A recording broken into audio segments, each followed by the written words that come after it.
How's it going? I got a question recently from someone who asked, is there such thing as outsourcing too early on in your coaching business? So I wanted to shoot a quick video, and before I answer that question, because it's a little bit more nuanced than just a yes or no, let's talk about why it's important to outsource. Now, if you're really, really early on in your business, it just might be a cash flow issue. You just might not have the cash to be able to hire someone, to be able to have a virtual assistant, to be able to hire a contractor. And that's fine. It might just be too early for you. But the reason it's important to ultimately start outsourcing as your business progresses is because once you figure out that your time is valuable, right? Once you realize that, well, I could either spend an hour moving email contacts from one software to another software, or I could spend an hour on a sales call with a potential client and make, $5,000, $10,000 from that. It's going to become clear that some tasks are better uses of your time than others, and you're going to start wanting to get the tasks off your plate that really you shouldn't be doing because someone else could do them for you. Okay, so that's why it's important to outsource, is really if you can have someone else do it for under $50 an hour, and at a certain point in your business, your time is worth way more than that. So that's something you should consider outsourcing. So let's talk about other things that you might outsource. Let's talk about really specifically what are the categories you might choose to outsource as you're getting started. The first one is bookkeeping. This is one of the first things I outsource because I just am not that detail oriented. I wasn't good at it, and it just drained me. So there's some things that just bring your energy down, and when you're doing those things, not only do those suck to do, but they also take energy away from other tasks that you're good at and that drive revenue in your business. And because bookkeeping doesn't help you get paid, really, it's just something you have to do, that's a great thing to start outsourcing. I always recommend bench.co, and you can get a link to that at my page, gregfaxon.com/tools. I have a list of some different resources like that, and that's at the top of them. Okay, so bookkeeping is the first thing that I would think about outsourcing.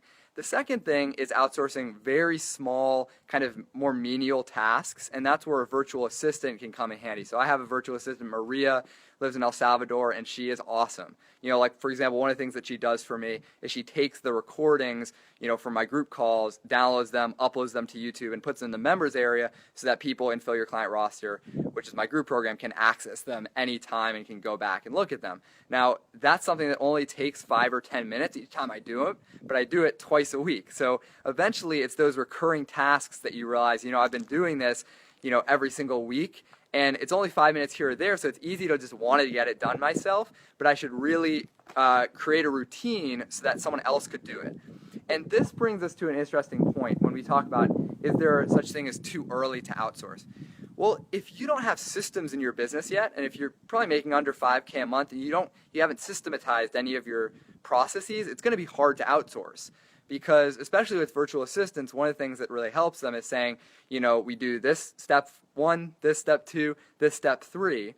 And if you don't have a system in place, it's really hard to hand that stuff off. And in order to create that system, sometimes it takes some time.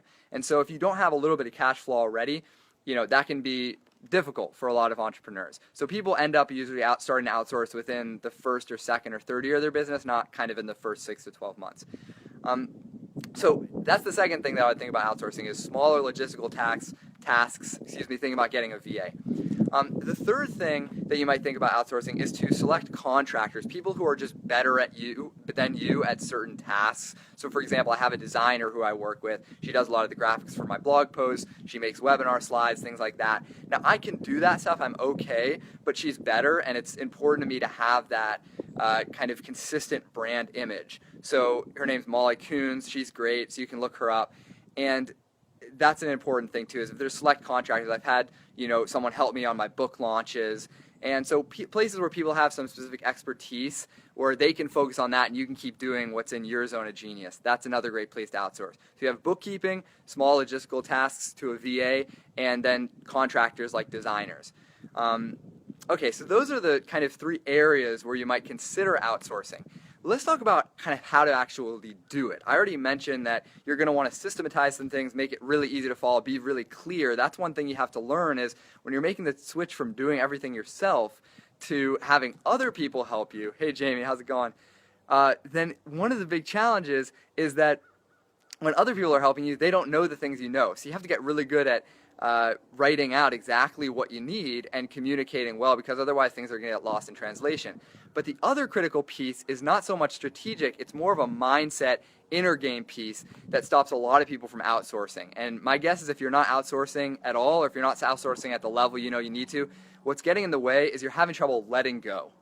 And the truth is, if you're an entrepreneur and if you're in business for yourself, you have a bit of an ego. You might not be cocky, but you have enough confidence to say, I can basically do the things that I set my mind to. That's a great thing to have, but sometimes it gets in the way of saying, someone else could probably do this too, and in fact, I should let someone else do this, so I should focus on something else that's better for me to be doing, like sales calls, like coaching clients, like building systems, or being a leader in your business. So that's something to consider, is are you totally willing to let go? And the costs of not letting go are that you're going to continue to stay occupied with tasks that are not in your zone of genius and are not generating revenue directly for your business. And every hour that you spend on those tasks, you're losing money.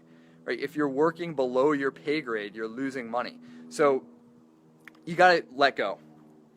All right, you got to learn to let go. And if you can do that, your business is going to grow a lot faster. All right, I hope this is helpful for you all. Let me know if you have any questions, and I'll see you on the next live video.